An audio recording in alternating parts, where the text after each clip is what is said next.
This is episode 63 of the Gauntlet Podcast. My name is Jason. My name is Steve. And I'm Rich. Hey, Rich, tell me about Xia, Legends of a Drift System. Oh, man. This is a game... Now, I've never played an official Ameritrash game, so I'm not entirely sure if this qualifies, but Is it official Ameritrash? Like, does it have a stamp on it? Or? It does not. If it doesn't have a stamp. That's why I'm confused. There's no stamp, so I guess it's not. It's an $85 big board game with lots of little bits. It was a Kickstarter from 2013 that raised a buku amount of money. And they all do. Every one of them do. They all do like $1 million, yeah. But the idea behind Xia Legends of a Drift System is that each player picks a large kind of, it's not cardboard, but, cardboardy type placard that is your ship. You have tiles of different planets or nebula or asteroid fields or possibly Xia, which is a star. And the idea is you set a fame points, which is like a victory points type thing. And everybody picks a ship, and you actually have cool little miniatures that correspond to your ship, and you're moving around. Nice.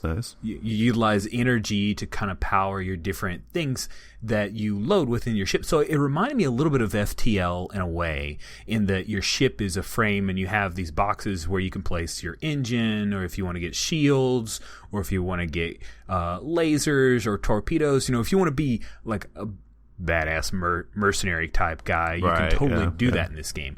However, you don't have to. There are other paths to victory, and that's what was really fun about it for me. We set it at just 5 victory points to win because we just wanted a taste of the game. This is a new, possibly like Friday night board game group that I might be in, guys. Oh, wow, okay. Oh, cool. Oh, let me roll back. Rich doing in-person stuff. Face-to-face. And I'm talking about a board game. This is the first time I'm talking about a board game on the Gauntlet. So, Steve... You no longer have the monopoly, Steve. You inspired me. You get it? Do you guys... You no longer have a monopoly on the board game? Yes. There's a little bit of risk there, and I'm not sorry you did it. Oh, no! Oh, I am not participating so sorry in you this. did that. Oh, you did sorry already. Shit. Okay. That boggles my mind. Oh, let's stop there. Okay, so one of the things that I loved about the game is that I hinted to it before. You can have a totally different play style, and there are still rewards for you. I went around the board and opened up new hexes because you start off with just 3 tiles opened up, and then you have to go to the edge of one of the tiles and commit that you're going to go into this unknown space, and then you have to grab the very next tile and lay it down, and you could possibly go right into Xia, the sun, which is instant death. I would hope so, but yeah. I would go around and open up the new tiles, and then there were missions on each of the tiles, and pretty much I was making victory points by shuttling people back and forth between the planets that we opened up. And our friend Justin, who brought the game, he got the biggest engine, and he just set up a little trade route. It was just bouncing back and forth between an outlaw planet and this planet that would sell him stuff. And Bob, who's the buddy who invited me over, he armed his ship up with a harpoon and lasers and everything, and he was an outlaw, and he was smuggling stuff left and right, and occasionally pestering Justin as Justin would get a little bit of a bounty, so he's an outlaw, but he could possibly take out other bounties on the other characters. So you could have PvP, you could go off and do your own kind of thing. Okay. And it was a really close game, and we were all doing our own cool stuff. It was awesome, and I think we might get to play again this week too. That's really cool. Awesome. Yeah. How long did the game end up lasting? We played for 5 victory points. We played in about 40 minutes. Setup was really quick. Oh, wow. Because you just... Oh, wow. I would have guessed it was much longer. Yeah. Okay. Exactly. I would have thought it had been super long. We played for about 40, 45 minutes, talked about it a little after, and then played Settlers of Catan as well, and that was all in one night. It was great. Good fun. Good. Cool. Yeah. Man, you're getting me wanting to play board games again now. Podcast listeners may not know this, but I used to have a really big board game group in Austin, kind of like I have a role-playing game group in Houston, and I just did a clean cut on board games. I don't know why. I think I just, after 10 years, I was feeling done. But decade gone, board games, you're dead to me. I know. Maybe I need to go back to it. I don't know. That's cool. That sounds really awesome. I'm so behind on. I don't know what's cool in board games right now. I have no idea. But. I don't either. But this guy showed up with it. He said he got it after the Kickstarter, and I'm like, It's got metal money pieces, like little triangle metal money pieces, and these like clear colored cubes that are your cargo. You actually lay in your little placard thing. The bits were fun. It was really fun. Cool. Awesome. I think, Rich, you were about to say something about the setup, and we sort of jumped in there and cut you off. What were you going to say? What I was going to say is the setup was really quick because while there are a multitude, there's probably a dozen different ships that you can choose from, you really just thumb through the placards, which are about, I don't know, this big, which is horrible for radio, but Rich is horrible at measuring. Like, I think it's like 6x4. Yeah, it's about a quarter of a bread box there. Yeah, a quarter of a bread box, and it's got your little bits, and everybody has a little special thing, and then the layout of your ship. So it's really easy to go through and pick your thing. So you can leave everything else in the box. Then you just pick out a little bit of money, you get your engine or whatever that you're buying with your money, and you go. You got 3 tiles, and you're playing. It's really fast. Sweet, cool. Yeah, cool. Is there anything else you want to say about it? No, I'm just super hopeful that I get to play it again coming up this week. That's a really good sign. Awesome, cool. I do. I want to play like great, 10, 15 victory points and actually play a little deeper game because you can actually buy up your ship, which is really fun too. I love that you can adjust the length of the game that easily. That's really cool. It's really smart. Really smart. Well, so Steve and I got a chance to play Sean Bean Quest yesterday. Good God. That does not sound good.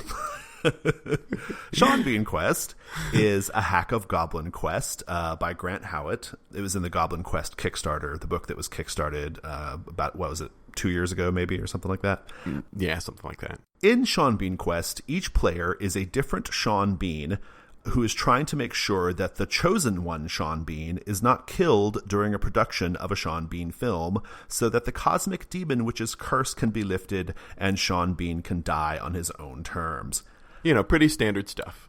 I think I've got that right, Steve? Did I miss anything there? I think that's it. Dan put it pretty nicely. He said, it's not the worst game I've ever played, but it's definitely the dumbest. And that's about right. Yeah, accurate. Yeah, pretty accurate. This is so weird because I'm a huge fan of Grant Howitt's games. I've played all of his games. I like all of them, even the ones that are a little, by his own admission, haven't been play tested much and are a little dodgy. I usually have a good time, and in fact, I had a good time with this one too. This is not a very good game. I'm just going to throw it out there. It's kind of a mess. You would think the Goblin Quest formula of each of your goblins, does their thing, they eventually die, and then the next one takes its place, right? You would think that would kind of work because it's a pretty fun formula that's worked in some of the other hacks, like Inigo Montoya Jr., for example. Yeah. I found it, Steve, not to be so great in this one for a couple of different reasons, and I'd be curious to get your thoughts on it. First things first, I didn't like that you just play the same Sean Bean the whole time, basically. Each of your Sean Beans is just named Sean Bean, and they're a Sean Bean of a type. You can switch the type up, but you don't really get to personalize your Sean Beans. Yeah. And that personalization is part of the fun of Goblin Quest and Inigo Montoya, in my opinion. I did like that you can, the rules say, you can switch type of Sean Bean after one dies, and you're bored of it.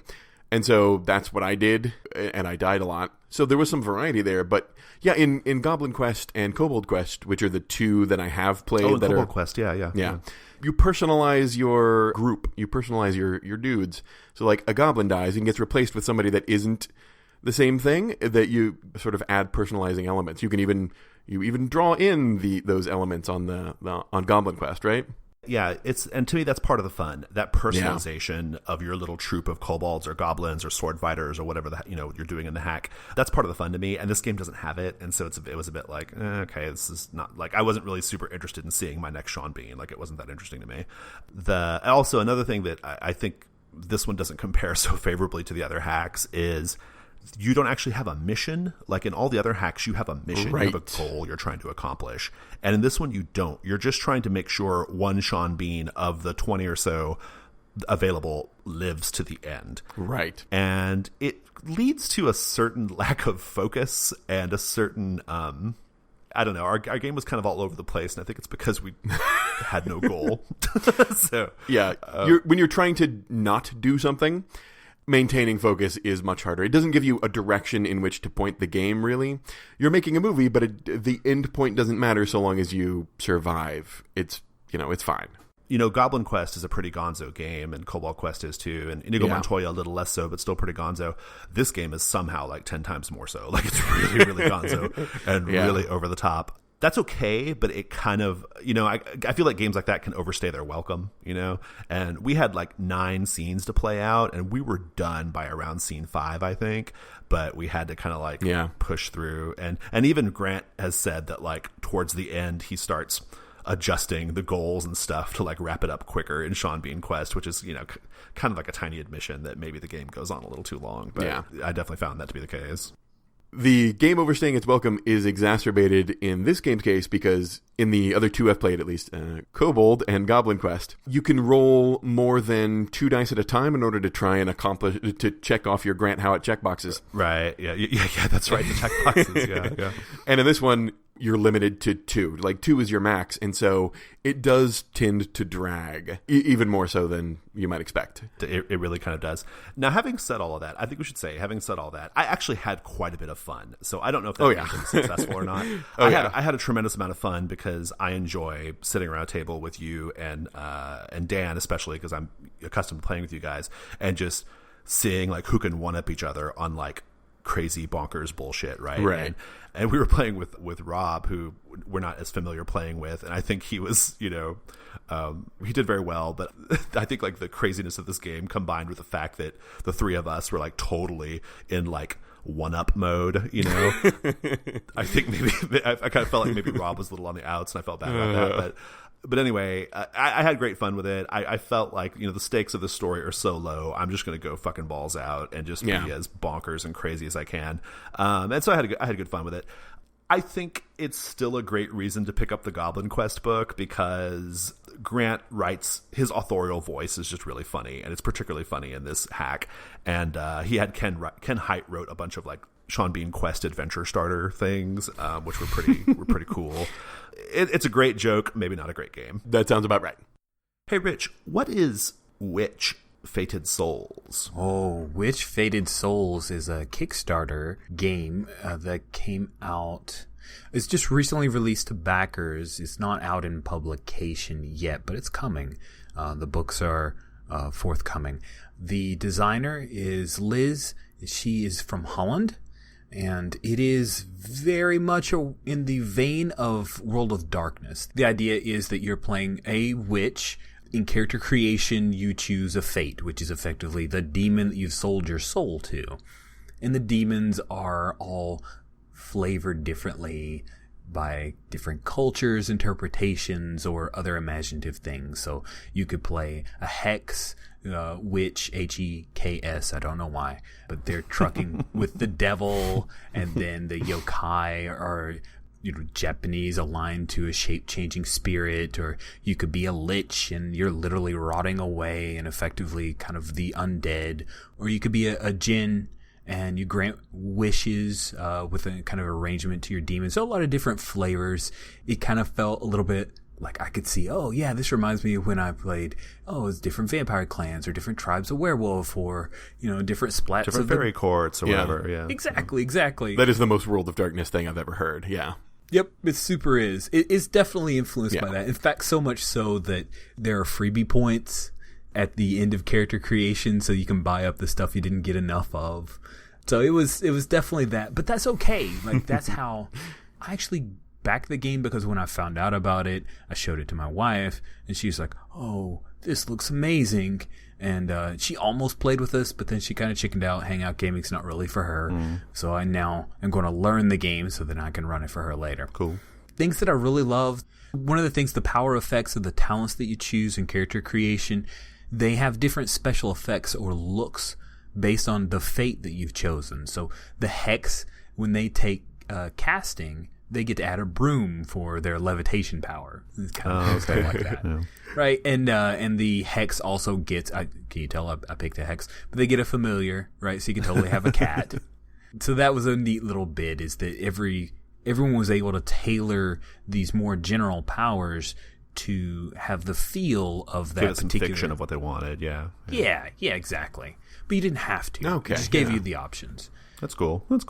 The art of the game is really, really beautiful. There are some great pieces here, very evocative, helps you create that spirit. It's that whole thing of, I'm going to pour over this tome. There's lots of microfic to give you ideas of flavor, to give you some feeling for attitude, kind of clothing style, very outside in character creation kind of thing. Some things that I need more time with. So it talks about your witch as being this like super awesome spell, sold your soul, so evidently you've gotten something really cool for it, right? But the starting spell cantos, as they're called, they're kind of like anemic. It's one of those, like, the yokai character is all about shape changing, and you can do all kinds of cool, you can become anything you want, unless you've just started off. Then you can change your hair color. Or the shape of your nose. That's whack. Wow. You can change the shape of your nose, guys. And the heck that I had, one of her powers was curse. Oh, cool. But it says you have to be clever in the way you word your curse. Okay, this guy, he rubbed up against her at a club. Oh, here's the curse. Everything you touch will feel like you're touching glass. Okay, let's look it up. All right, it's one person. All right, that does that thing. All right, and then I can cast it at this level for 20 seconds. It will affect for 20. You'll be cursed for 20 seconds. Oh, wow. Wait. That, pardon my French, shitty a curse will last 20 seconds? 20 seconds. 2 rounds. Jesus. Okay. Just don't touch anything for 20 seconds. Jesus Christ. You might not even know you were cursed.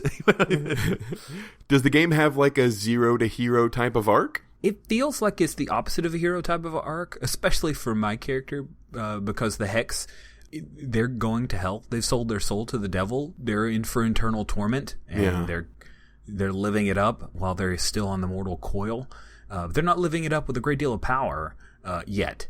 It's really built for a long-term play, right? This is a game that you want to play as a campaign. Right. You're going to start off as kind of crappy, and then after you go through a few game sessions and you get because one of the things is you get XP for just showing up. You get an XP for showing up. I love that thing. Oh my God, it's a World of Darkness. It's a World of Darkness. But you get your XP, you start to build up. Here's the other thing I need a little more time with. You get individual experience point for your character in role-playing. You get spell experience points. So you can only raise your spells with spell XP. Oh. Yeah, that one was... I'll be honest with you. I don't need more time with that because we chucked it. We're like, no, we're not going to play for the next year or so. We want to accelerate advancement, so we're doing a little bit of group XP. It's good. We'll just kind of hit the throttle and kick that in gear. Character creation, even though we'd read ahead, or at least skimmed all of the different fates and the like, it still took us for 3 characters. It took us 3 hours of solid effort. Ooh, wow. Okay. Yeah. I'm having... Ooh. There are a lot of... One of the things about it, and I don't know if it was originally written not in English, but nothing was in alphabetical order. That's always great. I love that. It was that's really weird. rough. That was super hard. Because I would be like, oh, I'm done with all the talents. No, wait, here is funds. But okay, fine. I'll just... And there's, in true White Wolf fashion, there's no index, so... Oh no! See page XX. Also, Rich, I gotta ask. This does not really seem like the kind of game that, like, we have been playing in recent years. I mean, I'm using we in a very collective sense, I guess. But what spurred you guys on to play this? Like, where'd this come from? Is it just the World of Darkness connection that is appeal? So it's the thing of we've got a standing group. Yeah. I said, hey guys, I'm done running Legend of the Elements. Who wants to run next? And everyone looked at each other. So it's someone else's decision. Got it. Jeroen said, hey, this Witch Fated Souls is awesome. And I said, oh, I back that because it looked very World of Darkness-y. And he said, it is. And then Andy said, I'm into World of Darkness. And then we got all committed and we sat down for 3 hours. And we said, okay, we're done. You got to play if you do a 3-hour character gen. We've been through the ringer. We each got 15 minutes worth of playing our character at the end. So hey, one time I was feeling a little fussy with some of my Houston Gauntlet players, and I dragged them out to a restaurant and made them make Burning Wheel characters all night, and then we never played. Oh man, that's just punishment. I think I would have rather been in your board game group and been They were ignored. like, "Are we ever going to play?" I'm like, "No." You didn't even have one of the online character creators, did you? It was just the book, Nope. wasn't it? Nope. We had books. Jesus. Yeah. I took some photos, and they looked like they just wanted to cry. So, all right, that's our dose of Burning Wheel haterade. So Just to counterpoint that, I remember when I made my Burning Wheel orc for Judd Carlman's game, and that was super fun. The life paths and everything like that. Oh, I actually do like it. I'm like personally very fond of it. They were not. they were like, "What is this? Why are we doing this?" Yeah. Especially if you have to enjoy like share a book with other people doing the same. That would suck. No, Oh that no! does suck. Well, I actually did have 4 copies of the book. Gee, God. Yeah, Man, you drank the Kool-Aid. yeah, I really did. I played a fair amount of Burning Wheel before, so that is a true fact in my history. Honestly, though, Witch Fate of Souls may not be a game that I would have gone out of my way to play, but it's kind of cool to work those old muscles. I played the crap out of World I of hear Darkness. that. Yeah, I've been thinking about running AD&D 2E. I get it. There's a certain I want to do something a little more, like just a little different for a while to like you said, like kind of stretch those muscles, scratch that itch a little bit. So Last thing on my character, I totally leaned into the fact that I love the craft, and I'm just not even going to make any apologies about it. So I made a character who I just used the picture, the Fruzabalk's character, Fruzabalk. Nancy Yes, nice. from the movie, and then I found some animated GIFs, and I basically did her backstory as if it were a Tumblr page. Dude, we got to share it. We got to share it within the show notes because I'm pretty darn proud of it. That sounds pretty good. It's pretty awesome. Hey, you guys. Cool. You guys, I sold my soul to the devil, but it's cool. I'm blonde now. For about the next 30 seconds. It's so true. I've wanted to play Spyfall for ages, Steve. How was it? Spyfall can be a lot of fun. Spyfall it's a small card game, and everyone is at a certain place, except for one person who is a spy trying to figure out what that place is. There are these individually bagged locations and a 2-page spread in the rule book where you can see all the locations. So the locations are things like a circus, a theater, a bank, an embassy, a submarine, an Arctic station. There's all sorts of different places. You'll pull out the top card, that's the spy card, and then pull out as many cards as there are other players, minus the spy. Shuffle them all up, somebody will be the spy, everyone else will have a card that will say the location. Then play proceeds from there, starting with whoever dealt the cards, then they ask one person a question. So I'd be like, "Hey Rich, how do you like the temperature here?" You answer, and then you get to ask a question of someone that didn't just ask you one. And basically what you're trying to do is, as a non-spy, you're trying to ferret out the spy by asking, you're trying to ask pointed questions, theoretically, that it would be difficult for the spy to guess an appropriate answer to. You don't want to give too much away by the questions you ask, because what the spy is trying to do is figure out what everyone else's cards say, right? If I ask you something like, "Hey Rich, how do you like it down here?" Then suddenly I've said down here, and maybe the spy suddenly thinks, well, is this the submarine? Is this some, what other locations on here are underground or under something? Okay, submarine, got it. And the spy can end the game by stopping it and saying, "I think we're at such and such location." If they're correct, they win. If they're wrong, they lose. The non-spies can stop the game and accuse somebody of being a spy. That's only once per game per person. And if they're correct, if it's unanimous, I should say, then the spy loses. If it's not unanimous, then the game continues. It's on a timer, 8 minutes, I think. After the 8 minutes are up, the spy could, if the spy hasn't been outed, then the spy can take a guess at where they are. But the fun in this game, and there's a lot of fun in this game, is in crafting those questions and in coming up with answers. You're trying to give signals in your answers to the people who already know where you are. Yeah. At one point, we were on a cruise ship, right? I asked another player what his least favorite part of being here was. And he said the smoke. And I'm like, there is no smoke here. And I paused the timer, and I'm like, I was about to point at him, and then I'm like, oh, smokestacks. Wait a minute. Never mind. Carry on. Got it. I didn't say smokestacks because I would have given away too much. But that was that's what you're going for. You're sending a signal to the other people who are in the know. That you know where the location is. Right. Without hopefully trying to give away too much to the spy. To the spy. Yeah, yeah. My only real complaint about this game is that life is hard for a spy. It is hard as shit being the spy. We played 6 rounds last night, and the spy won one of them. It was me, brag. Nice.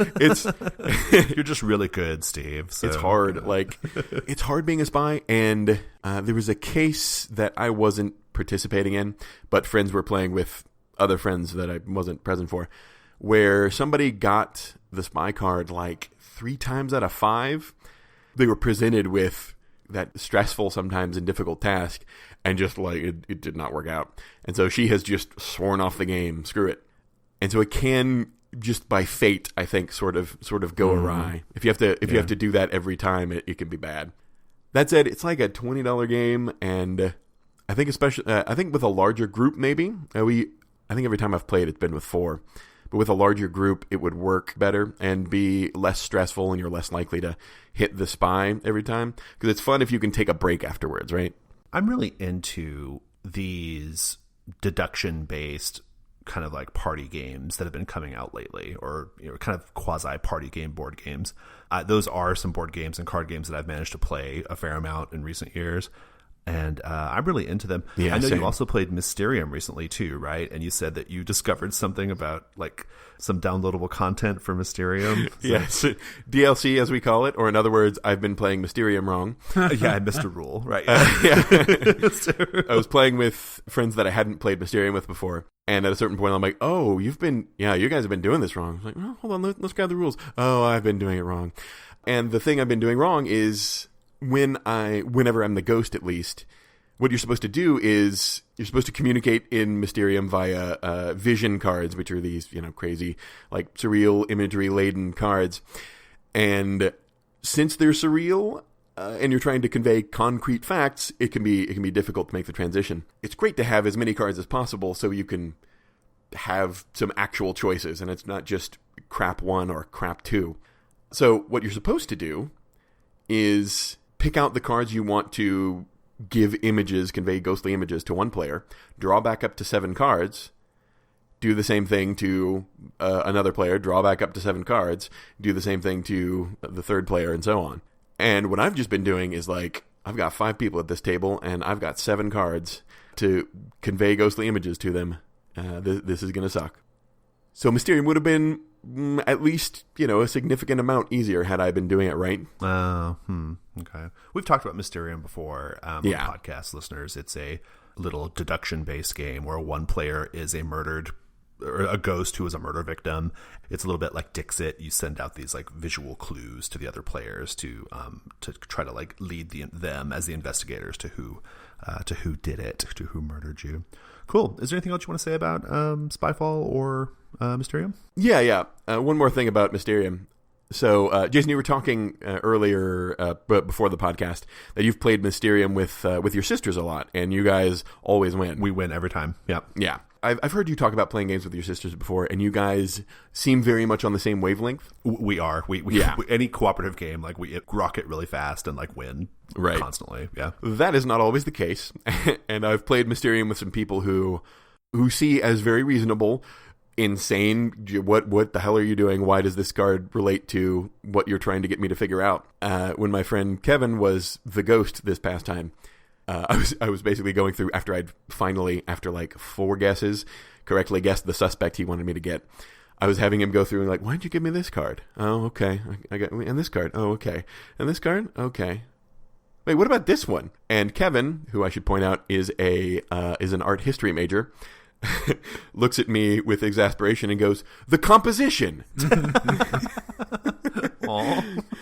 So yeah. Doesn't always work out as well as with you and your sisters. Yeah, that's true. I suppose if you don't, yeah. Cool. Awesome. Well, Rich, I know you've got a couple of quick games you want to talk about here real quick as we kind of get through our list. What happened in Ghost Lines? Ghost Lines, again, one of those games that I'm determined to get through the ladder. And we had an in-between campaigns thing with my every other Monday night group. And Lowell actually likes Ghost Lines quite a bit, so it was easy to talk him in. I did too. Yeah, that's good. I do. I like the game. Every time I play it, there's always at least 2 rules that I can't find. It's 4 pages long, and there are at least 2 rules. That's so true. It's so true. I don't understand. It like this stuff moves on me. But within this one, I decided what I wanted to focus on was the idea that the line bulls is really the bottom of the pecking order, the absolute bottom. Yeah, it's a good move. Yeah. So that was the focus. It all took place on the train. I knew we had a short session to play. So the focus was, hey, you can't go through the cars. Even if it's just 2 cars away. You've got to go up. These people don't want to deal with you. Oh, yeah. I point out things like the armor that your line bulls wear is mostly boiled leather. It smells. It's been handed down. You know, this wasn't recently manufactured. Is gross looking. You cause a mess when you tromp through. You're loud. So you are not allowed. This is not a thing. Only under the threat of someone being physically harmed are you allowed to come into the trains themselves. And that was a really neat focus for the characters because it presented this extra challenge when they were trying to, like at one point, they were using spirit goggles and trying to trace back. Where is this? Because there was a necromancer that was affecting ghosts, like summoning ghosts into a noble's car. And they couldn't go into until they knew for sure which car it was. So they're like trudging along each of the cars. So there were some neat moments there. And the main reason that I focused it on nobles is that Lowell created a character who was a former noble in his character creation. I thought, I'm going to key on that. Okay. And that was really fun. And I did a little bit of like crossover between Lady Blackbird and Ghostlines. I used some of the house names from Lady Blackbird. I know, right? They are in the same universe. So. Surprising no one. Yeah. I didn't know that. Okay. They are technically in the same universe. Yeah. John Harper. He, I think he told me and Dan that like before he kind of made that official. Like he kind of told us like, ooh, you guys get this secret info. This is this world in the far future. And we were like, we were just wide-eyed, like, oh, ooh. Yeah. And Ghostlines and Blaze in the Dark absolutely live in the same universe. Yeah, those absolutely. Yeah, that one I knew. Yeah. It was really fun, and I liked that frame on it. It was pretty exciting. It gave everybody some new and interesting challenges. Cool. Awesome. Yeah, that's a great theme to hit in that game. That's pretty awesome. Cool. Yeah, it's something that's really interesting but is easy to ignore in role-playing games. And so it's cool when it gets hammered on. What about D&D? Tell us about your which one? What about D&D? Your 5e D&D. I'm really into this. If we just keep talking about D&D 5e, we might get like more listeners. So let's just do it, Rich. Let's just have this be a weekly feature of the show. I'll have you know, I'm not pandering to get more listeners. I'll just put it in the notes every time and trick people. I'm not pandering to get more listeners. I'm doing this Rich for the ladder tells of us about insanity, his awesome elven bard for 20 minutes. And then just put that in the show notes. This is a D&D 5e game, one-on-one, that Paul is running for me. And it really stemmed from, hey, Paul, what could you stand to run 10 sessions for me? And he said, I've run a lot of D&D, and 5th Ed looks interesting. I said, bet, let's do this.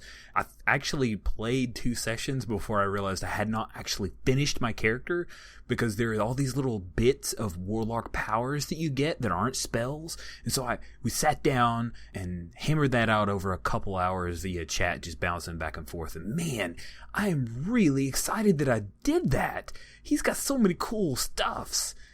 It's pretty neat. Like he went from, I'm a 5th level guy, I've got a few extra spells, and he can use leather armor to whoa, this guy's kind of tenacious. This is kind of amazing. I think he's kind of a badass.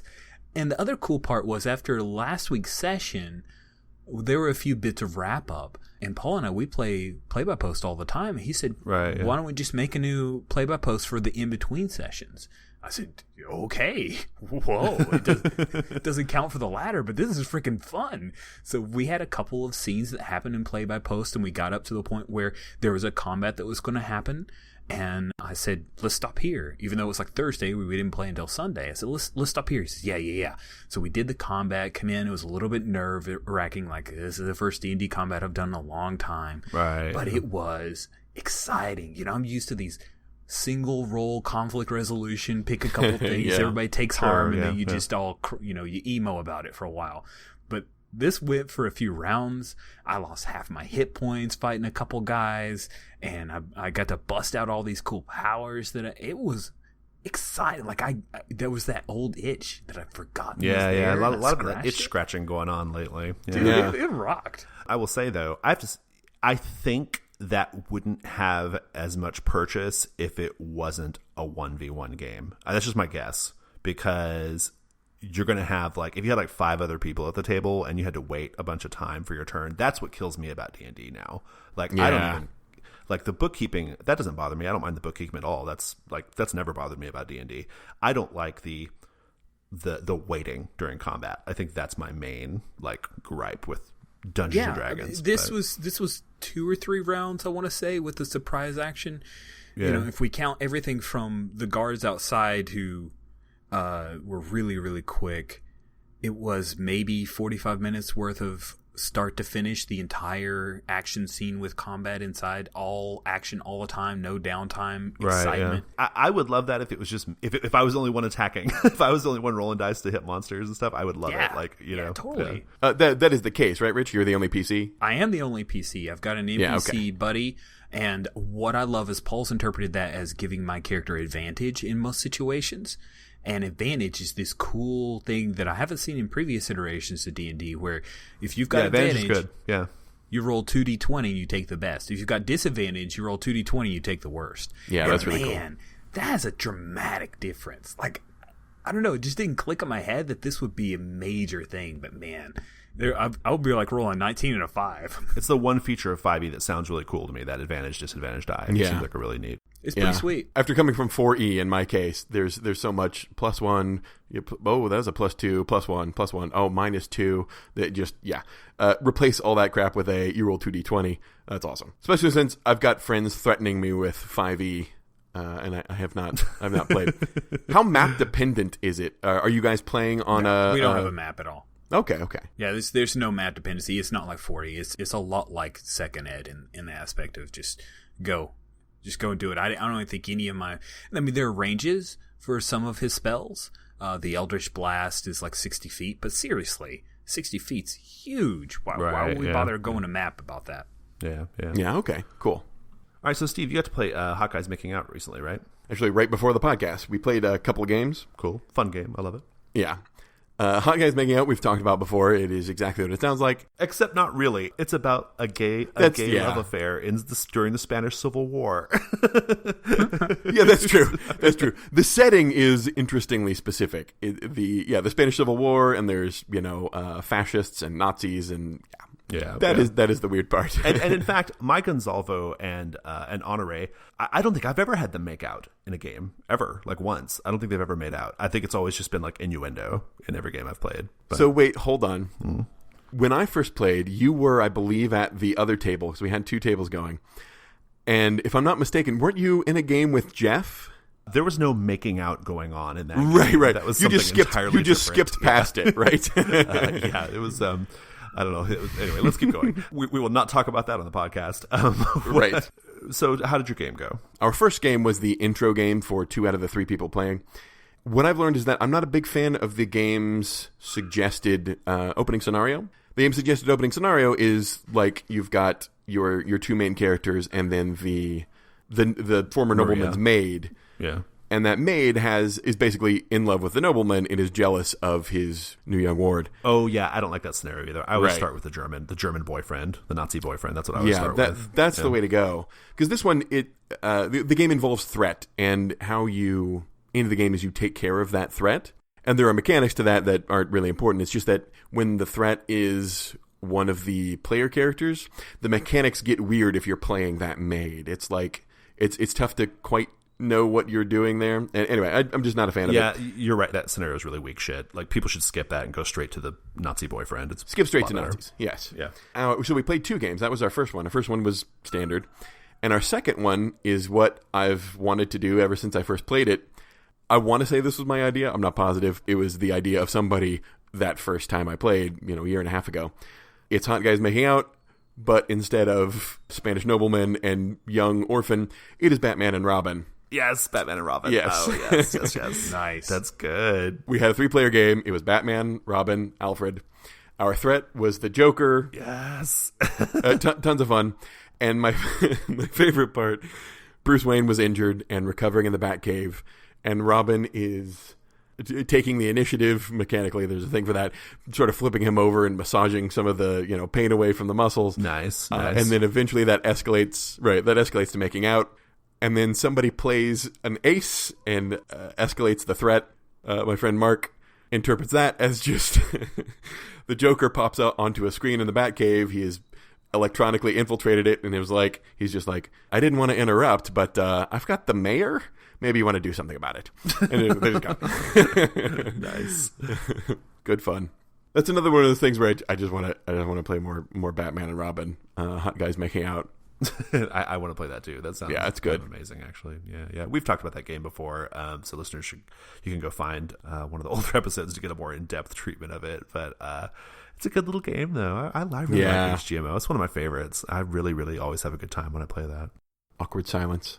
Oh yeah, the awkward silences. Yeah, so good. So I got a chance to play The Beast.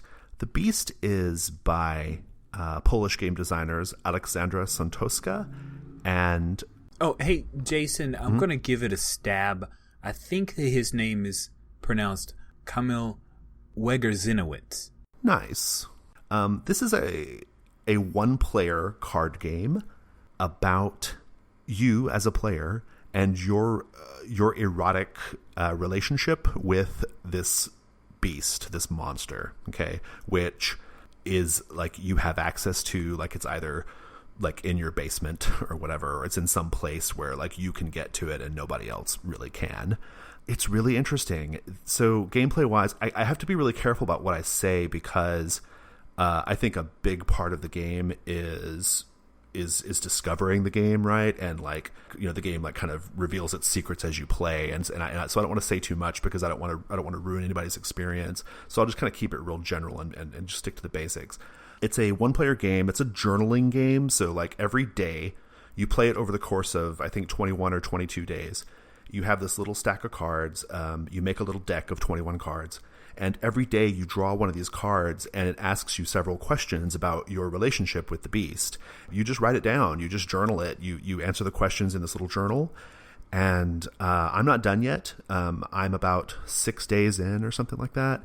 The first day is always the same. It's like basically some setup questions for, to kind of establish some basics about you and the beast. And then every day after that, it's just a different random question that are... these questions are very, they can be very dark. They're a little intrusive, maybe even like they're a little violating. Like they feel a little really, they feel really personal. It's not a game for everybody. This is definitely not like a game this is not going to be everyone's type of fun. And I think that's okay. I'm really quite enjoying it so far, despite the fact that it is a little invasive and challenging. It's still very enjoyable because it's a one-player thing, so it's not like you have to be around, a bunch of other people while you play it. There's no like weird social pressures going on, so you can take the game on its terms, right? And really, because it's kind of a private thing, you can, really play it truthfully and honestly with yourself. So that's one thing that I think kind of counterbalances the fact that it's a really, really dark personal game.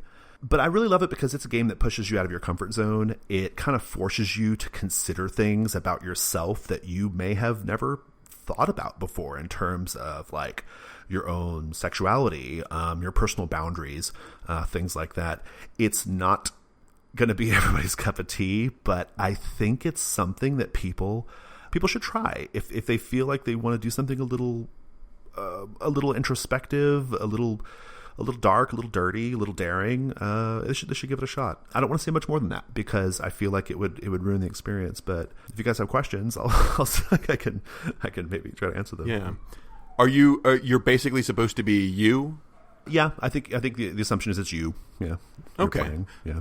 And it's like reusable. The cards aren't used up in a permanent way or anything. You can redo it. The last card is always the same, and the first card is always the same. And then you draw like these 20 or so other cards from the deck to make like a new deck each time you play it. Okay. The deck is significantly bigger than the little deck of 21 that you make, so there's some replayability there. You don't like destroy the cards or anything like that though, and they're not like so they're not so specific that you couldn't like try to play it again, because basically you would just, if you wanted to play it again, you would just come up with a different type of beast, right? Okay. And answer the questions through the perspective of like, well, now instead of a oily black half spider half man creature, now it's a large green lizard thing or whatever that you're having sex with, right? in your basement. You can get it on drive-through. It's about it's like $18 or something like that for the deck. And it's interesting. It's super interesting. I first became aware of it because it was kind of like the hotness on G Plus with a lot of other like Jason Morningstar and Paul Sega. They were all playing it, and so I was like, oh, okay, well they're into it, so I'll check it out. I got a chance to play some games with one of the designers, Alexandra, on Gauntlet Hangouts. So that kind of reminded me, like, oh yeah, I want to check out her game. So and I'm glad I did. It's been really, really interesting, and I've got more days to go. So. Awesome. Well, that's all I wanted to say about it. I'm really enjoying it so far. It's quite unique, quite different. And if listeners want to do something a little out of their comfort zone, they should definitely give it a shot. So let's go to Giving Me Life.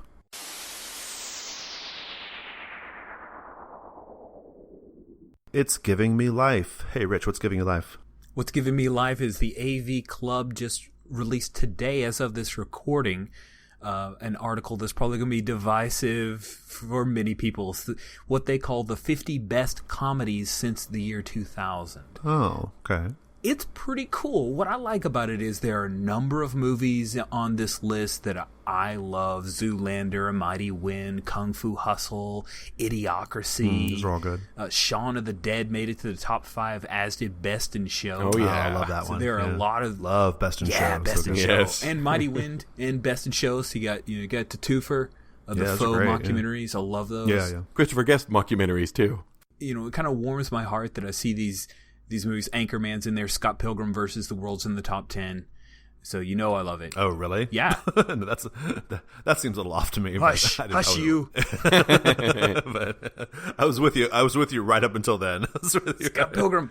That's the thing, is I don't know if they're trolling people with their top 5 because I haven't seen all these movies.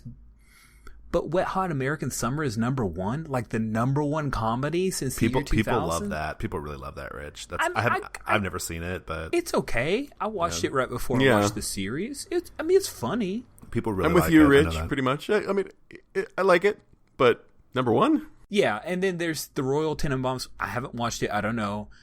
A movie called In the Loop I'd never even heard of. I don't know that one. Yeah, don't know that one either. The cool thing that I'm taking away from it is, while I may not necessarily agree, they definitely have similar tastes to me, and so there are a number of movies that I'm going to give a shot to. I'm finally going to break down and watch Black Dynamite. I've been meaning to watch that for a while. That's good. That's pretty good. Yeah, it's solid. Never seen it. I Heart Huckabees. I've never seen that one. That's okay. Yeah. Really? It's okay.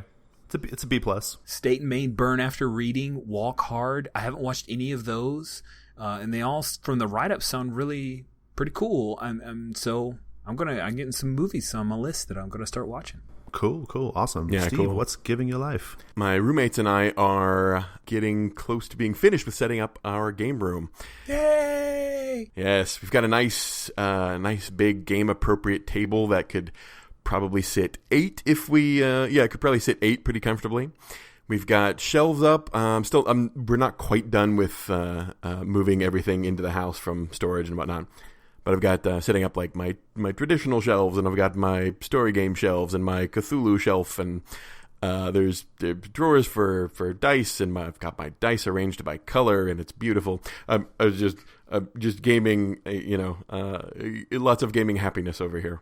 Awesome, cool, shaping up nicely. That is really neat. Love it. Love gaming organization. That's one I can't wait till my present living situation is a little like we're kind of in a transitional space right now, and I can't wait till I get where I want to be so I can set all my gaming shit up the way I want it to be. So awesome. I was going to tell a story about running into and knocking over a kid at the grocery store. This kid was playing Pokemon Go and not paying any goddamn attention to where he was going. So I'll just go ahead and tell that story. So the other day I'm getting milk at our grocery store, and this kid is playing Pokemon Go and not paying any attention to where he's walking around the grocery store, and steps right in front of my cart, and I bump into him, and I didn't hit him that hard, but I think it like startled him enough to see he fell down, like he fell, and like he like fell on his butt, and I was like startled, and I went and made sure he was okay and everything was fine, and I felt kind of bad about it. I was like, oh, God, I hit that kid with my cart, but then I got thinking about it afterwards, and I was like, you know what? I'm glad this happened, because here's the thing: life is not all about hunting monsters, listeners. It's just not. It can't be all the time. Sometimes you're doing well and you catch a Pikachu or whatever, but sometimes a guy hits you with a shopping cart and knocks you on your butt. So I feel like a lesson was learned there, and I feel good about it. I feel good about that. It's a good thing. I actually want to make an announcement. That's in fact what I want to talk about right now. We are taking submissions for the second issue of Codex, which is our little RPG fanzine. And so, listeners, if you're interested in contributing something to it, this is what we're looking for. I want science fiction stuff with Dungeon World stats. So stuff you could use for Adventures on Dungeon Planet, or Space Worm versus Moonicorn, or just a very tech-heavy Dungeon World campaign. So think robotic monsters, tech gear or tech-based magic items, custom moves, even a compendium class would be great. So if you have some ideas for stuff like that, please send them to me at gauntletpodcast@gmail.com, and we'll talk about it. So I just wanted to kind of throw that out there for anybody who wants to participate. And that's our show. So if you'd like to get in touch with us, that email works fine, but you should probably go to our website, gauntlet-rpg.com. We also have a G Plus community. The link is there at gauntlet-rpg.com. You can also find us on Twitter at GauntletRPG. So thank you so much, Rich. Thank you. Thank you, Steve. Thank you. And thank you, listeners. Have a good one.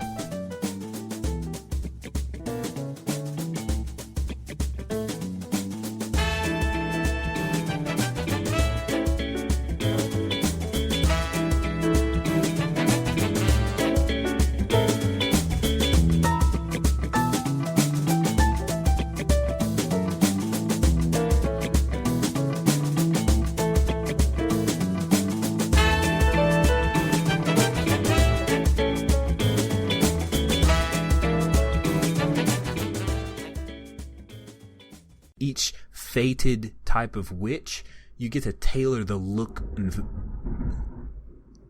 you guys hear that? Yeah. It's a total crack of thunder. So let me cue that up again. Might have been a drawer. No, it was a crack of thunder outside. Oh, never mind. Yeah, the game overstaying its welcome is exacerbated in this game's case because at least... Whoa. What was that? Sorry, yeah. Yeah, it's just a guy on a bike. Okay.